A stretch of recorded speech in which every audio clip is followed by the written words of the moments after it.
घटनाक्रमों को लेकर के श्री जयराम रमेश और श्री मल्लिकार्जुन खड़गे जी की प्रतिक्रिया आई है, और जिन्होंने नीतीश कुमार जी पर राजनीतिक अवसरवादिता का आरोप लगाया है। दरअसल कांग्रेस का एक कॉकस इंडिया गठबंधन के नेतृत्व को हड़पना चाहता था। 19 दिसंबर को अशोका होटल में जो बैठक हुई थी, उसमें एक साजिश के तहत इंडिया गठबंधन का नेतृत्व करने के लिए श्री खड़गे का नाम सुझाया गया था। इससे पहले मुंबई की बैठक में सर्वसम्मति से तय हुआ था कि बगैर किसी का चेहरा आगे रखे बगैर ये इंडिया गठबंधन काम करेगा। पहली शाम को श्री केजरीवाल जी के आवास पर जब ममता बनर्जी गई थी, तो उन्होंने बाहर आकर के प्रेस से कहा था कि कल की बैठक में किसी का नाम प्रस्तावित नहीं होगा। कांग्रेस के उसी कॉकस ने एक साजिश के तहत ममता बनर्जी के द्वारा उनका नाम सुझाया गया। यद्यपि श्री खड़गे जी ने बाद में उसको खुद ही अस्वीकार कर दिया।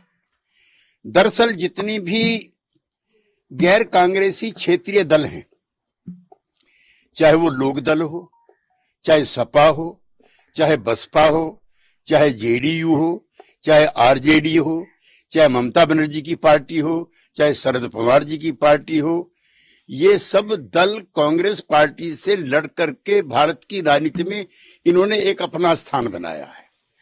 कांग्रेस पार्टी अपने सर्वाइवल के दौर से गुजर रही है। पिछले 2 लोकसभा चुनाव में नेता प्रतिपक्ष के लायक भी उनके पास सांसद नहीं थे, लिहाजा वो क्षेत्रीय जो नेतृत्व है इन दलों का, उनको समाप्त करना चाहते हैं।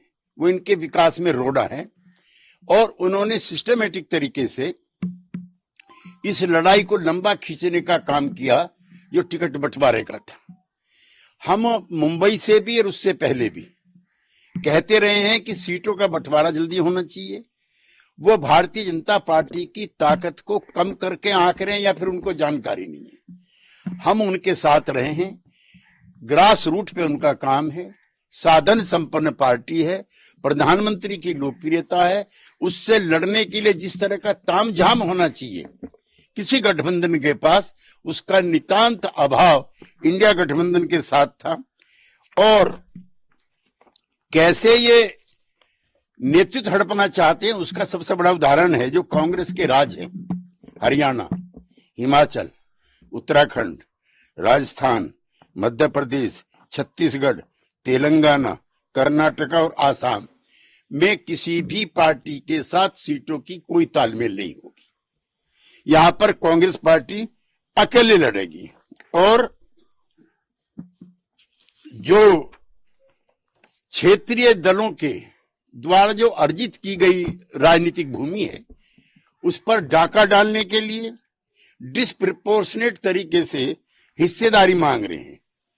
यूपी, बिहार, तमिलनाडु, पश्चिमी बंगाल, महाराष्ट्र, वहां उनकी यूपी 1 सीट, बिहार 1 सीट और पश्चिमी बंगाल 2 सीट, महाराष्ट्र 1 सीट, 2 या 3 सीट तमिलनाडु, और सब जगह इनकी डिस्प्रोपोर्शनेट डिमांड है। और इसलिए गठबंधन हमारे साथ भी नहीं हो पाया और न इन दलों के साथ होगा। मैं श्री अखिलेश यादव जी के उस बयान से सहमति रखता हूं जिसमें उन्होंने कहा है कि वार्ता पहले से ही शुरू करके सीटों की तालमेल पर करनी चाहिए थी। हम संयुक्त लोकदल में रहे हैं, जनता दल में रहे हैं, सपा भी जिसमें हिस्से थी। आधा दर्जन एमएलए राजस्थान में, आधा दर्जन एमएलए मध्य प्रदेश में हुआ करते थे। हरियाणा में, पश्चिमी यूपी में तमाम लोक दल का राजकाज हुआ करता था। लेकिन कांग्रेस पार्टी का नेतृत्व सबको नीचा दिखा करके इसको हड़पना चाहता है। हमें अफसोस है और राहत भी है कि जो इंडिया गठबंधन का निर्माता था जो पहला संयोजक था,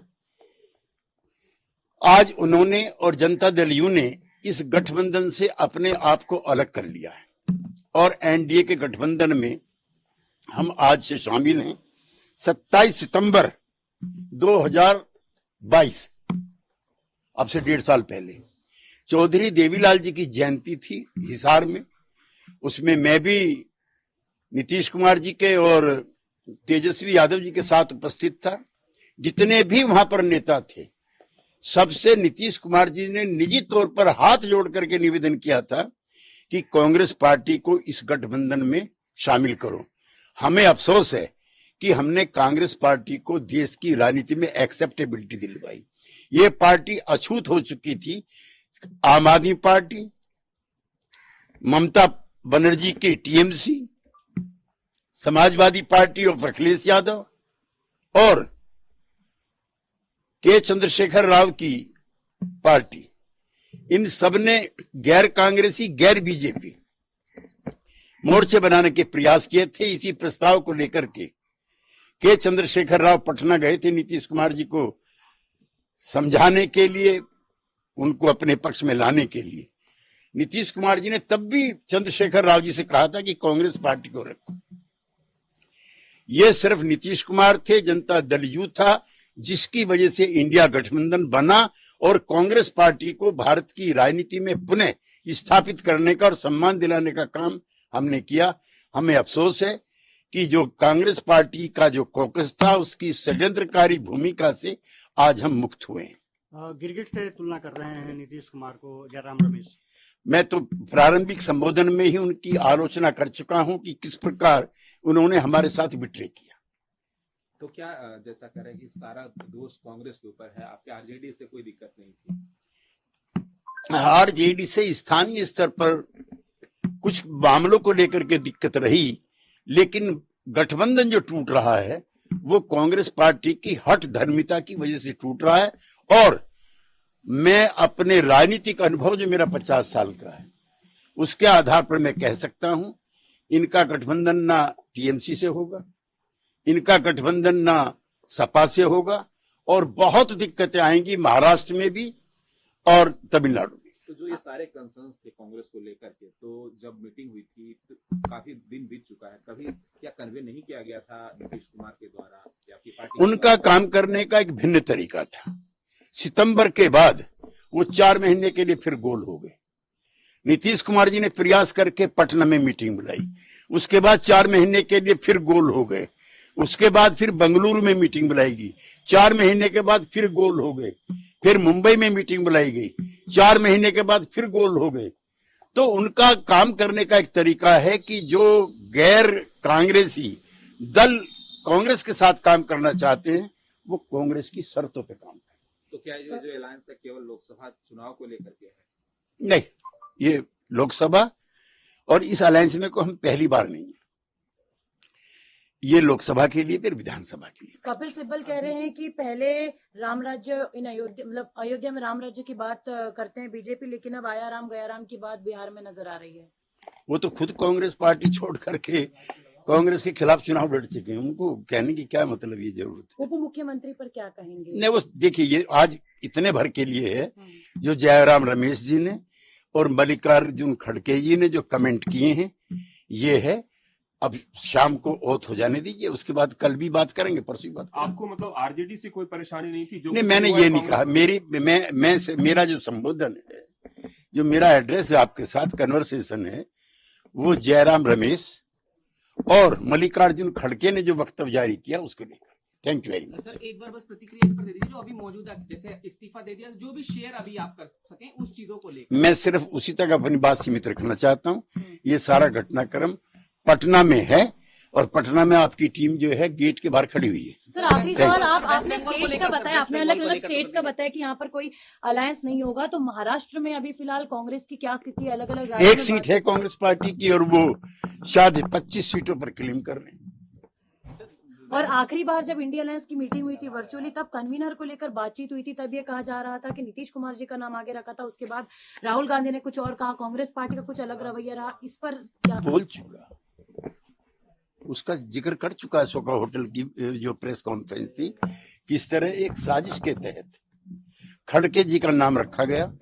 पहली शाम को जब केजरीवाल जी के घर पे ममता जी गई हैं, उसके बाद सार्वजनिक तौर पर, आप में से भी कई लोग रहे होंगे, जब उन्होंने घोषणा की थी कि बगैर चेहरे के हम लोकसभा चुनाव में जाएंगे, और जो कॉकस है कांग्रेस का, उसी ने खड़के जी का नाम रखवाया, उन्हीं ममता बनर्जी से जिनकी सरकार को बर्खास्त करने की अधीर रंजन चौधरी आज डिमांड कर रहे हैं। सर, डिले का क्या कारण हुआ कि रैली, सीट डिस्कशन, कैंपेन, किसी चीज पर 3 से 4 मीटिंग के नहीं, बाद वो कांग्रेस पार्टी को मजबूत करना चाहते हैं, इंडिया गठबंधन को नहीं, इसलिए सारी चीजें टाली जा रही थी।